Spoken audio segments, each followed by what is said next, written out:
the school lockdowns were also cited as a problem. We find out about it from our children, and mother said, but the district does not follow up with an official communication until later in the day.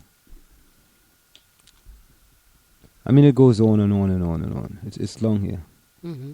They even have Maplewood Township Committeeman Jerry Ryan noted that one problem was getting to the people who did not come to such meetings. We are preaching to the choir, said Ryan. The challenge we face is figuring out what we are doing that is preventing people from coming. Others agreed, and suggestions were made for board members and meetings to go into the community more often. Besides Cullum and Ryan, that's Sheena Cullum. Now, let me go back here.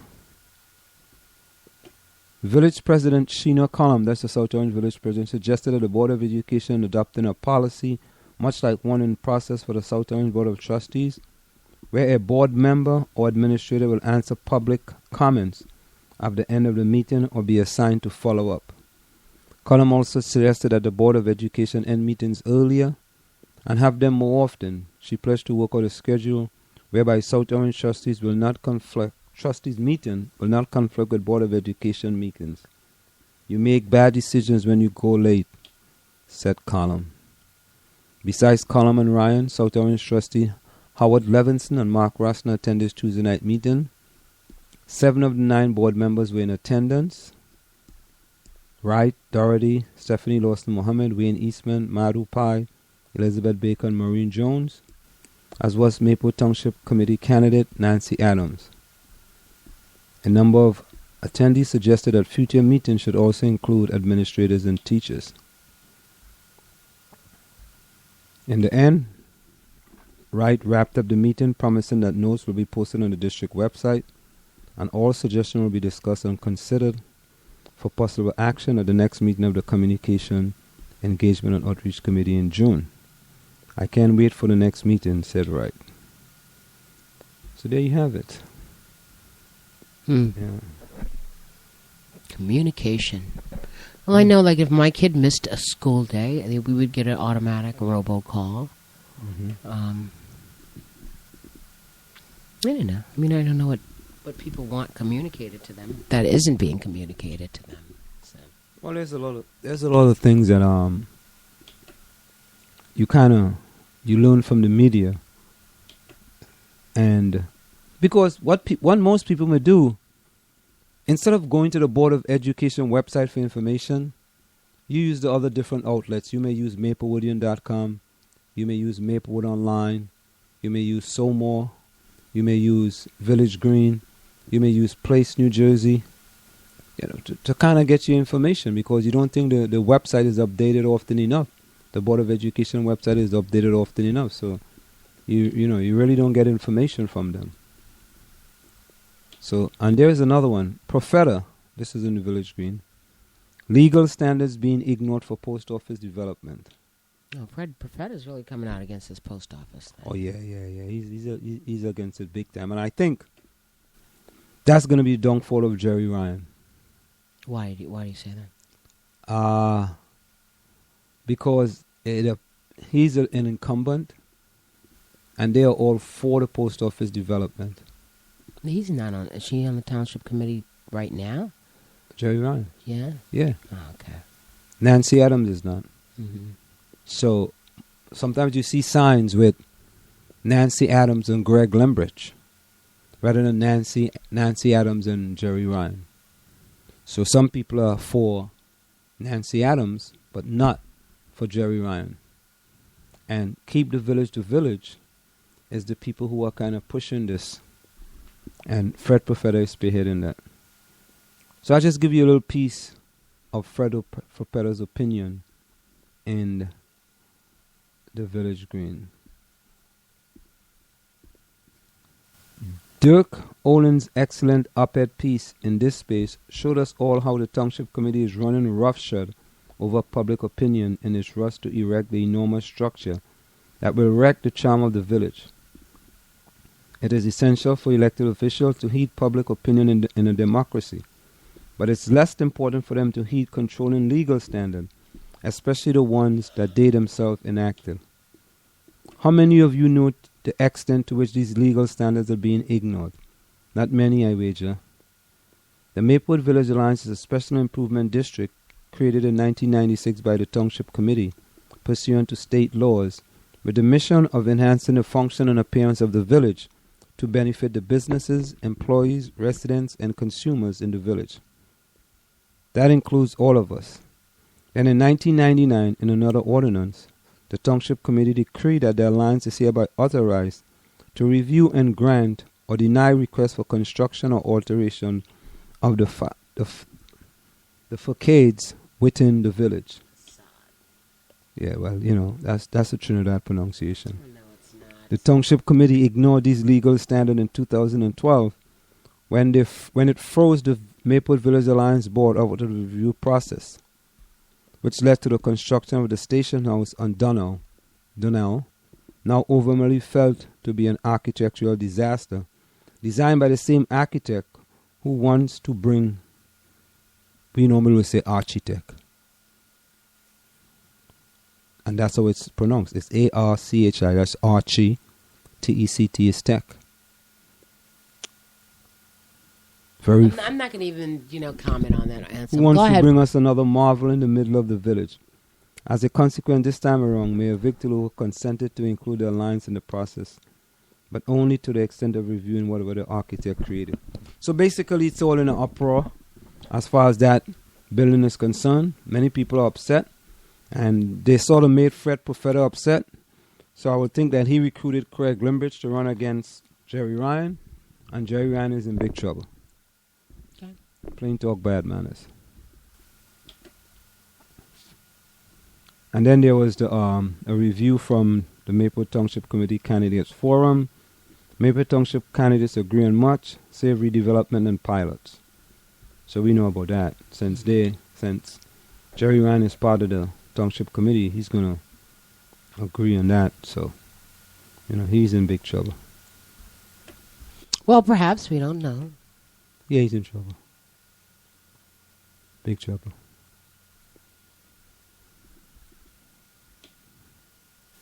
Well, he served quite a while. Now, here's one of your favorite. The following email was sent to CHS families by Principal Elizabeth Aaron on Friday. Park will shorten test time by 90 minutes for the 2015 school year. Now,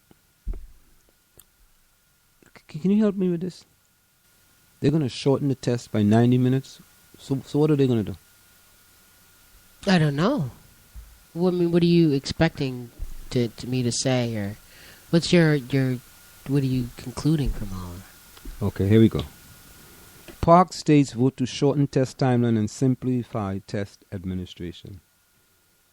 Changes will consolidate testing windows and shorten test time while ensuring reliable results. The Park Governing Board, made up of State Education Commissioners and Superintendent, voted Wednesday to consolidate the two park testing window into one and to reduce total test time by 90 minutes beginning in 2015-16 school year.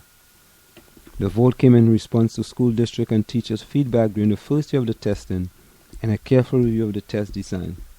The change will improve and simplify test administration for schools, teachers, and students without diminishing the goal of the assessment to ensure every student in every school is being taught what they need to know in order to be successful in next year's and ultimately in the college or career.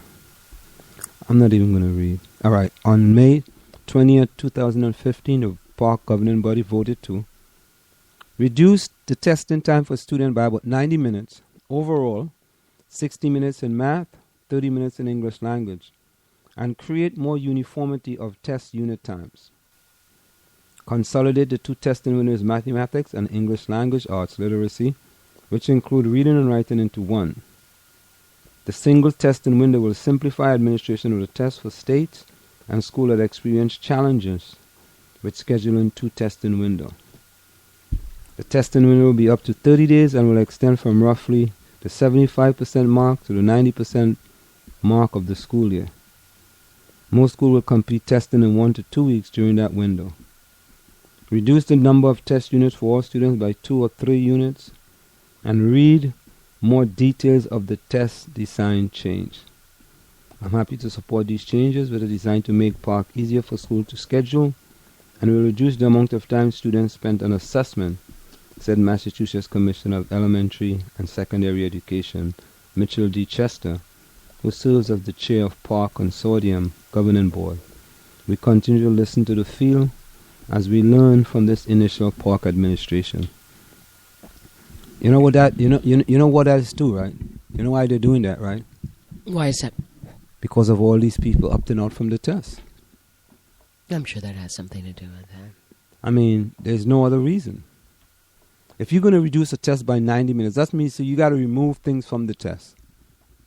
You know, they said an hour of math and a half hour of English. I don't know how you do that, but yeah, it's 60-30. Well, how long does a test? The article doesn't say how long the test takes in its own, though. No. But I think it's done. You have a 2-week period, and one set of people do it in one period, and another set of people do it in another period. That whole thing is a mess. That whole thing is a mess. There's an article here. It's a link to this article from the Village Green, I see. Linking it to outsports.com. Did you hear about this priest removed from Seton Hall? Yeah, absolutely. Yeah. Priest removed from Seton Hall, breaks his silence, and comes out publicly as gay. Or he was gay. Mm-hmm. Just before graduation last year, campus priest Warren Hall was walking across Seton Hall's grounds sipping some coffee when a student ran up to him. The student thanked Hall for his tutelage and posed a question he hadn't heard before. "Are you gay?" Hall nearly dropped his coffee cup. She reminded him that this is a student, reminded Hall that he had always taught his students to be honest with themselves and others about who they are. But he had never been asked about his sexual orientation by anyone at Seton Hall. He couldn't let slip away the opportunity to walk his talk. He nodded his head. "That student was right," said Hall. I'm sorry. "I have to be myself, and I can't worry what other people think." It wasn't because of his sexual orientation that Hall posted a Facebook message supporting pro-LGBT No Hate campaign last autumn. It was in the middle of a growingly intense national conversation about race that he posted the message, focusing mostly on the idea of supporting race-based hate. A month later, his boss asked for a meeting. In the meeting, he was ordered to explain the Facebook post. "Warren, we can't have this." The church was against same-sex marriages, his supervisor explained, and they couldn't have priests supporting an organization that was designed to promote marriage equality. The No Hate campaign rose from the 2008 California vote ending same-sex marriage. Hall provided the context that he posted it as a commentary on bullying and hate, focusing on race rather than other demographics. Support for same-sex marriage wasn't intended as part of his message. The next day, the vicar general asked him to meet with Hall, and again he explained the photo. That seemed to quell the furor. It wasn't until 5 months later, last Monday, as he was administering an exam to his sports and spirituality class, that he received a note to call the Archbishop. "None of us want bullying," the Archbishop told him, "but you have a further agenda here, and I can't have you at Seton Hall because of that." He was devastated. His position at Seton Hall lifted him out of a bad situation when he was a president of a private high school years earlier. He had been arrested for driving under the influence of alcohol, and the local media and others in the community pushed him out of his job. The church had refused to abandon him despite his dangerous transgression. The Archbishop gave him a second chance at Seton Hall. Yet the same archdiocese that had stood by him after his DUI felt the possibility of simply being perceived as supporting same-sex marriage went too far. This wasn't the tradition of Christian universities he knew. For Hall, Catholic schools had signified a willingness to learn, places to exchange ideas, and enhance intellect. Shutting down conversation because of a pope or archbishop or the like, Shutting down a conversation because the Pope or Archbishop didn't like the direction of the conversation, that is not Hall's understanding of a Catholic university. Let's discuss gay marriage as an anthropological and sociological issue. What's wrong with that? Why can't